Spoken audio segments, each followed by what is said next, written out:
My name is John Worsfold. I work in the Innovation and Development section within RNIB.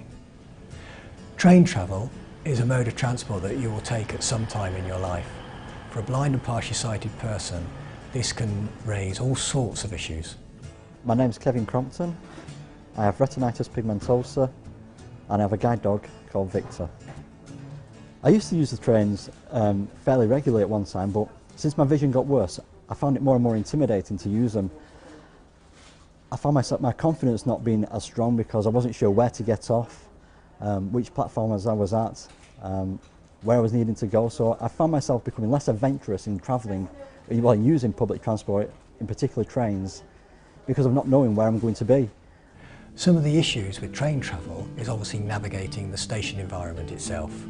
Stations vary in size, complexity, and they're all different. Yeah, usually I'll try and find a ticket stand, I'll try and find somebody to speak to, somebody to buy my ticket from, and a physical person. Because when it comes to ticket machines, they're not the best in the world. You often find that they're difficult to read, they don't speak to you.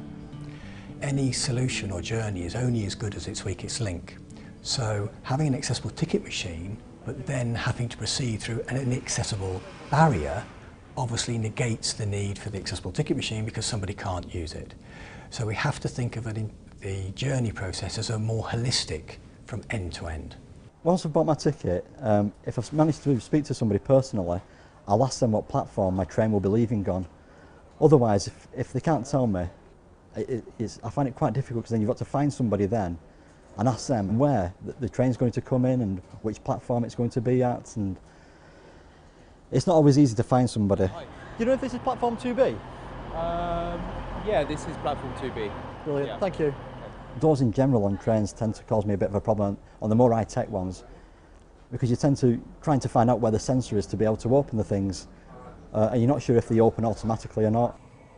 Knowing when I'm at the right station, now that's another difficult one, because if there hasn't been an announcement on the train, I have no idea where I am, unless of course it's the last station that you're going to come to that I'm getting off at. We have to remember that any accessibility solutions that have been put in place at the start of a journey equally have to be there when you arrive at your destination and you actually get out of the train. Imagine you're walking through a concourse of a station and you get all the information presented to you, but at the other end you get off at a platform that is normally deserted with very little information. We need to make sure that that information is accessible at the end of the journey as well. Unfortunately, if a blind or partially sighted person has had a bad experience, in some circumstances it can put them off using public transport altogether. My name is Hilary Wheatley. My eye condition is central retinal vein occlusion together with macular degeneration. I have travelled on the tram and found it most difficult. The worst part for me was actually the ticket machine that worried me so much. Oh, excuse me, is this the correct station for Piccadilly? It is, yes. Could you help me with the ticket machine? Yeah, of course. Thank you.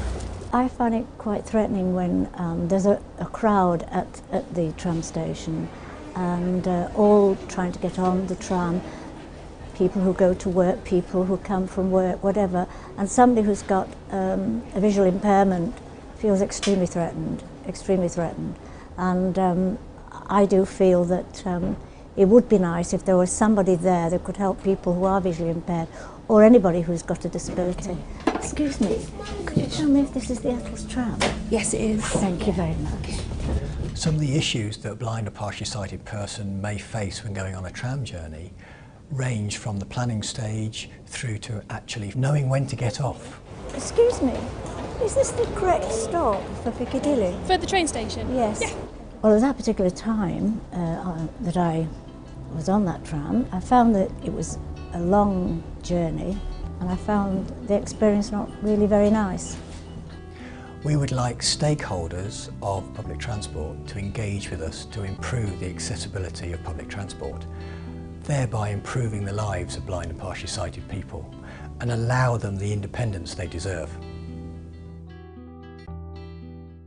To find out more, call our helpline on 0303 123 9999 or email us at transport at rnib.org.uk. RNIB, supporting blind and partially sighted people.